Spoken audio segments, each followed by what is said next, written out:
Assalamu alaikum warahmatullahi wabarakatuh. Hope you're doing well. So, one thing in particular that I don't think a lot of people recognize is that when it comes to pimps, one of their tools is materialism. And the materialistic bait rather, works very effectively when it comes to runaways. Runaways are girls who they have left their home and they have eloped.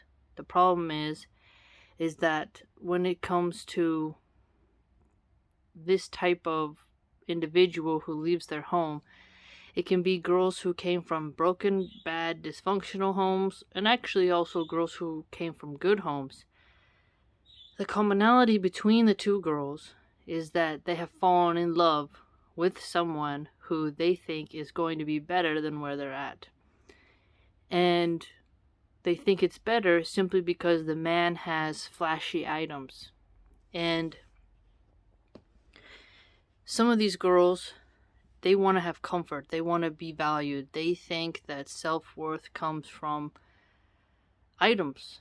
They haven't had nice shoes before. They haven't had a nice dinner before. Or they think that since they've had comfort, if they go with this man, he will give them comforts that are similar to what they already had at home, if they come from a good home. And for a while, that pimp, that individual, will let them have a little taste, enough to keep them hooked, until he can break them and find an angle into her mind. And that is why I really try to help ladies be more simplistic, to not be so full of vanity. Because if you're not addicted to vanity, you're not pompous, you're not into all the pomp and luxuriousness that's in this world, it really helps you not to be greedy, and it helps you not to lust for materialism, which helps you to be more minimalistic, and then in turn doesn't allow a pimp to run game on you as effectively. A pimptress will sit down in front of you, beside you, whatnot. She'll have adornment on her to impress you. Very nice shoes, even shoes that have a gold heel or diamonds in them, studs in them, rubies, you name it. They'll have some type of very expensive shoes on, and a lot of name brands, very good smelling perfume, a nice hair job right from a salon. They will have plenty to make them sparkle. They'll hide their inner evil so that it can fool you and trick you easier, especially if you're a vulnerable girl who just left her family or is emotionally desperate and financially desperate. So when this lady sits down next to you, she's going to make you think that there's security in materialism and that she's going to provide you a way out if you just listen to her. And if you don't have a good mother figure, these women can prey upon you quite easily because you almost see them as a surrogate mother. You want them to be your mom sometimes, especially if you're a teenager, because you're so young, you're so naive, you haven't really become into your 20s yet to where you are more independent and have taken the whips of life and got a little scar tissue going on, right? You're still a rosebud whose petals haven't been bruised. And that's another reason why they want you. They don't want an old whipped horse. They want a rosebud whom they can let anyone pollinate. And it's important to see the signs of someone who's trying to lure you. Because if you know the signs, then you can hold back and you can get help and you can avoid the Venus flytrap. Don't, for example, get in their car. That's a key figure here. I know if you're a Muslim woman, you know better than to get into a car with a man. But for non-Muslims, you should understand that when you're alone with a man in a car, whether he whistled, hollered at you, and then you got in, right? However you got into the car, he offered you a ride, you were tired, you know, whatever it is. Or sometimes they'll lie to you and say they're having an emotional crisis and they need someone to talk to. They'll use all types of manipulation tactics in order just to get you in the car.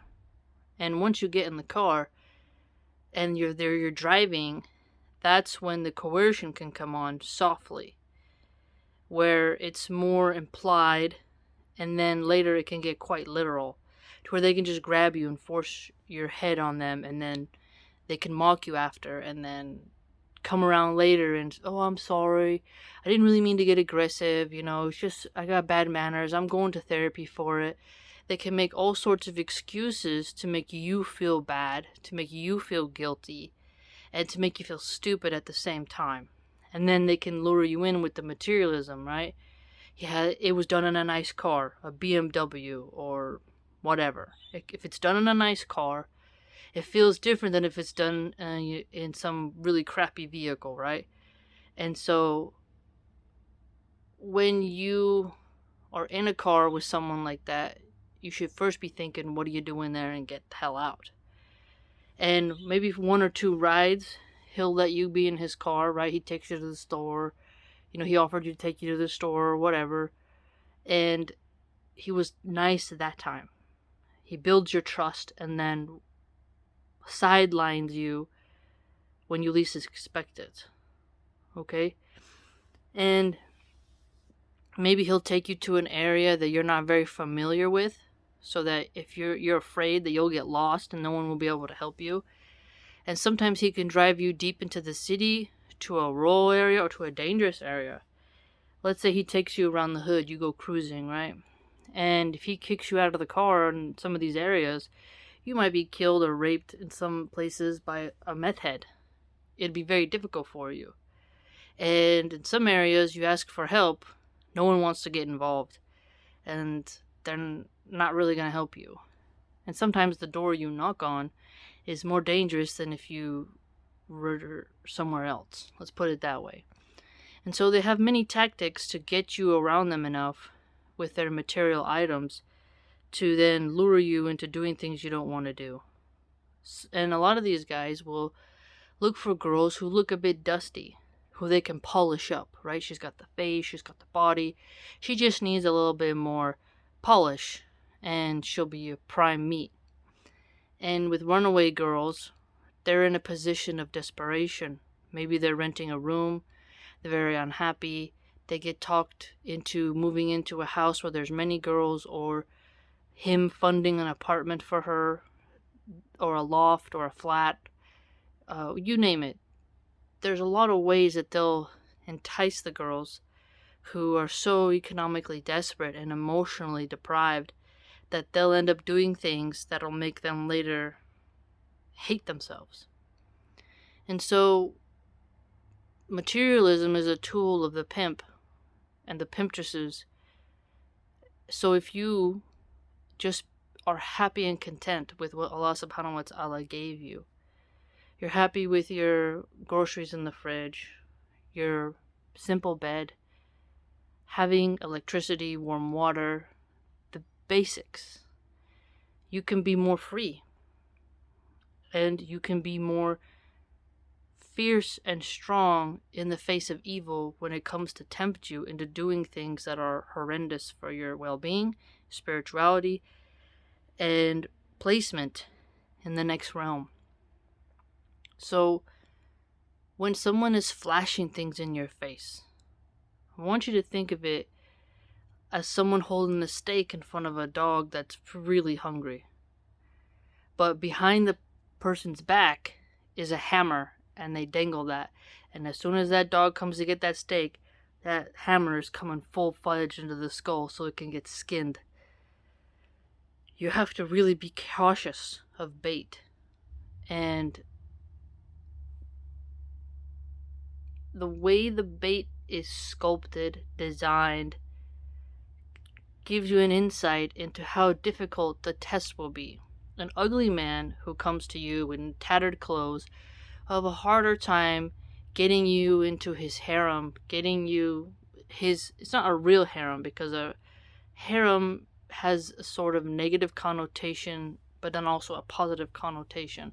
So I don't know a better word to describe his herd. I should call it his herd, or his herd. I shouldn't call it a harem. I'll correct myself. His herd of women who he milks and pimps out for liquid assets. Like a farmer can milk his dairy cow, he's gonna milk you for everything in your soul. So he can enrich himself and then make you love him so that you don't blame him or turn away.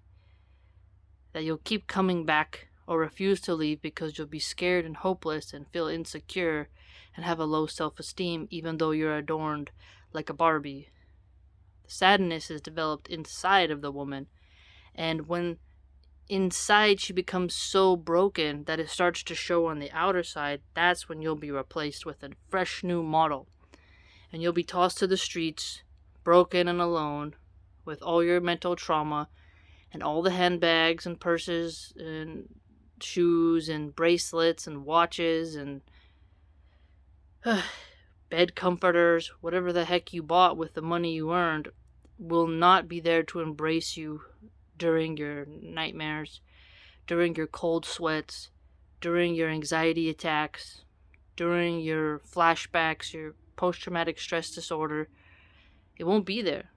It won't be there to hug you and embrace you because it's an inanimate object that's not going to spiritually soothe you. It helped you cope during the process when you were young and in your prime, but it won't be as effective in your old age, because what helps in your old age is family. And if you weren't able to have a healthy relationship with your children that you birthed and a husband there to be by your side with a good family, you're not going to have the sense of community that you need to make you keep going. And so the damage the pimp does is in the present, but shows its fruit later on in life when you're past your prime, and then everything unravels, and then that deep-seated trauma comes forth, and your brokenness is radiating from yourself to the point where people can just sense it when you come around. And that'll take a lot of effort to fix. And so in order to avoid that, when you're a young girl and you're vulnerable, wherever you are in the world, watch out for the flashy man who comes in his leather clothes and his fancy suits with his heavy cologne, whatever it is, who's trying to tell you to enter into any type of sex work. Watch out. And beware of the women who are powdered, who are polished, and they are slowly enticing you and entrancing you and manipulating you and working you down and working you down and working you down in order to get you to reveal the most intimate parts of yourself to strangers for money. And I want you to know that the testimonials of women who've done it, I would very warn you of believing them, because a lot of them have mental illness. A lot of them have some very, very serious demonic elements in their soul that they will face eventually, but you probably won't be there to see it.